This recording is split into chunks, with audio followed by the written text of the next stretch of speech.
Hey everybody and welcome to Chairman of the Board. Today I'm talking about Shakespeare and its only expansion called Backstage. Now Shakespeare is a Euro style game for 1 to 4 players. It takes about an hour to play. The idea of the game is that you're kind of running your own theatre, you're hiring actors, you're hiring kind of stage designers and dressmakers in order to get as many points as possible.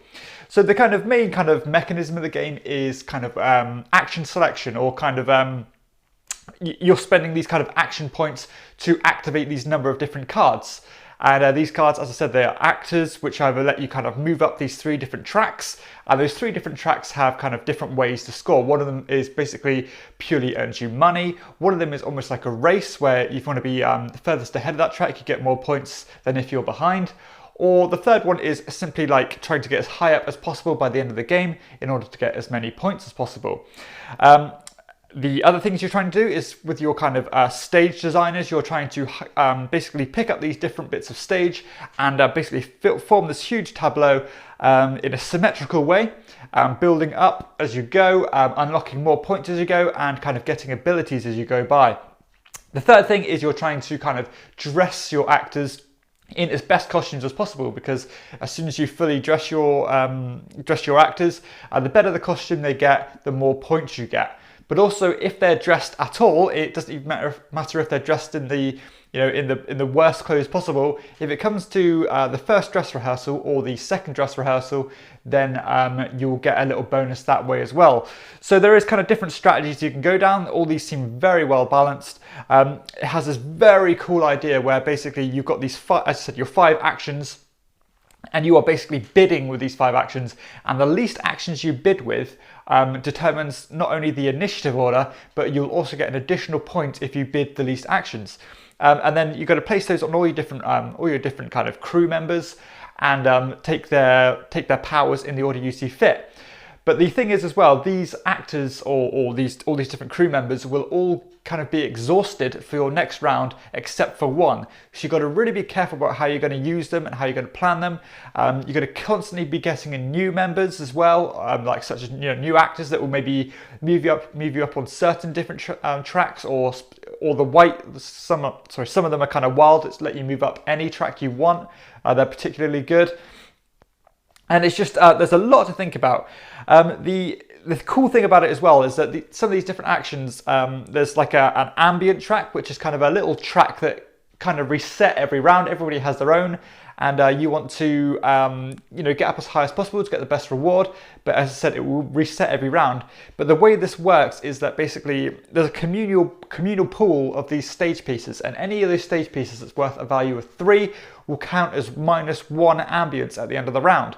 So there's kind of this group effort to use those 3 pieces, or everybody's going to suffer lost ambience. Now that can work in your favour if you're higher up the track than others, because they might suffer like a really negative punishment, while you don't have to suffer that if you leave those 3 pieces there. So that's another thing to think about. But what I also really enjoy about the game is the way that the kind of the way you have to pay for your workers. Because obviously the more kind of powerful workers you get throughout the game are very expensive. They cost like 5 coins each to pay at the end of the game, or you're going to suffer lost points that way. Then you've got ones that are worth 3 and ones that are worth 1. But the cool thing is you don't have to worry about paying them at all until the end of the game. So there's no kind of ongoing like feeding your workers in that kind of respect.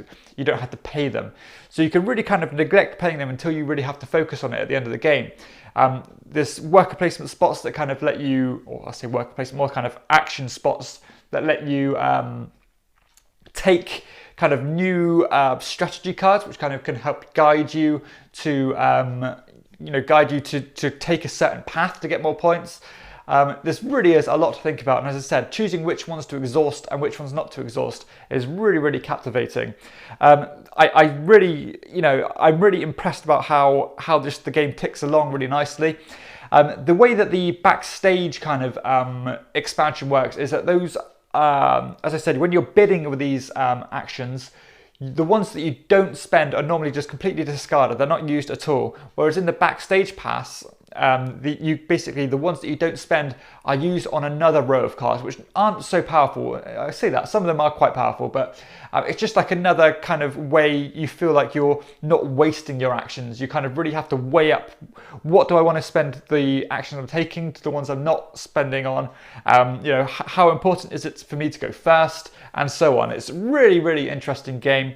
I say without the expansion, it does kind of fall on the lighter end of the medium spectrum, whereas with the expansion, it does kind of tick it over nicely into a slightly more well-rounded game, in my opinion. Don't get me wrong, the base game itself is very, very good, but for me, I would never really play without the Backstage expansion again.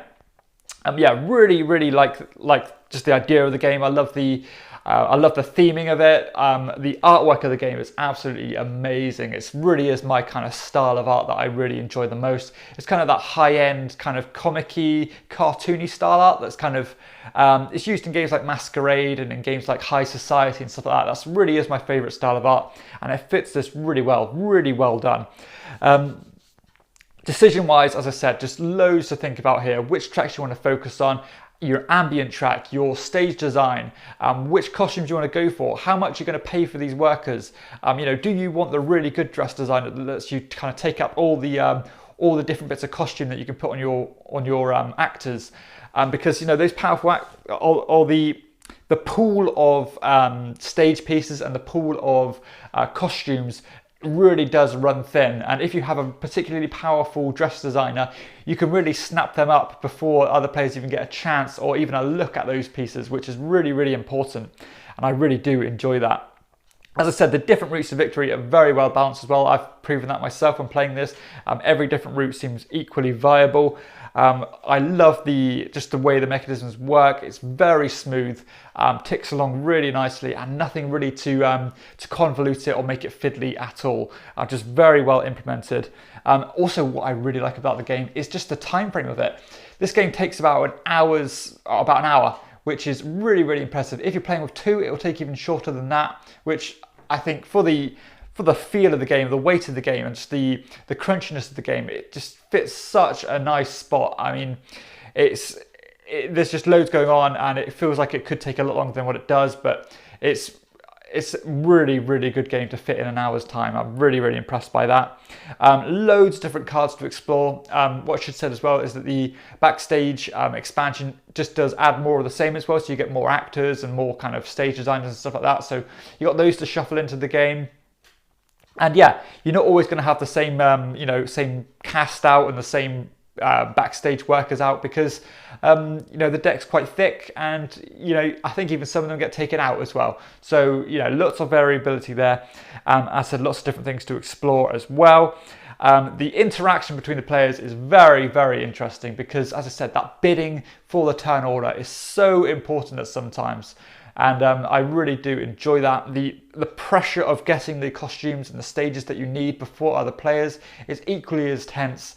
And not only that, the tracks as well. Some of those tracks are designed to be interactive, such as racing to the end spots, or being in the lead of those tracks is important as well. So there's constant kind of tension there. So all over the board, there's good player interaction without being mean. There's no take that. There's a very, very minor piece of take that in the expansion, where I think one of the workers makes you lose other players' ambience or stuff like that. So no nasty take that, nothing really significant, which is just good for me.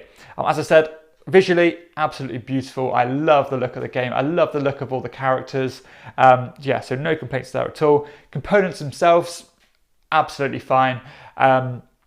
If I recall, the player boards are a little bit flimsy, but nothing to worry about. The board's nice. The cards are a good quality. Wooden pieces, just really, really nice just to look at. And I love the theme of it.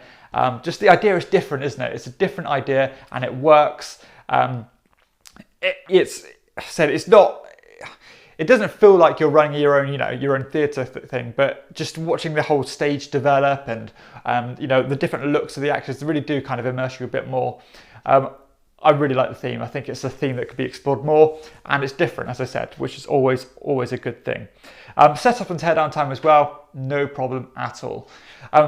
For me, Shakespeare is kind of a game that you don't really hear much about. It's one of those games that's almost like flown under the radar a bit. I know that all the players who do own it and played it really do rate it highly. It's a really kind of hidden gem of a Euro game.